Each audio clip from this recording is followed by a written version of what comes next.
আসসালামু আলাইকুম সুপ্রিয় দর্শক মন্ডলী, আপনাদের স্বাগত জানাচ্ছি টাঙ্গাইল স্টেডিয়াম থেকে। আর এই টাঙ্গাইল স্টেডিয়ামে আজকে কিন্তু খেলা রয়েছে ডিসি গোল্ড কাপের ফাইনাল।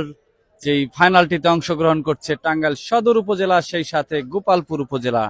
টান টান উত্তেজনা করে এই খেলাটি কিন্তু একটু পরেই শুরু হতে যাচ্ছে। আমরা এখন এসে পড়েছি স্টেডিয়ামে। আপনারা দেখতে পাচ্ছেন দর্শক কিন্তু ইতিপূর্বেই চলে এসেছে আজকের এই খেলাটি দেখার জন্য। আপনারা যারা দূর দূরান্তে রয়েছেন তারা খেলাটি দেখতে চলে আসতে পারেন। পরিমাণ দর্শক গ্যালারিতে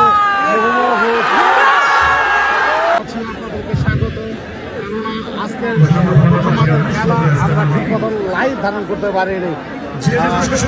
প্রচন্ড পরিমাণ দর্শক গ্যালারিতে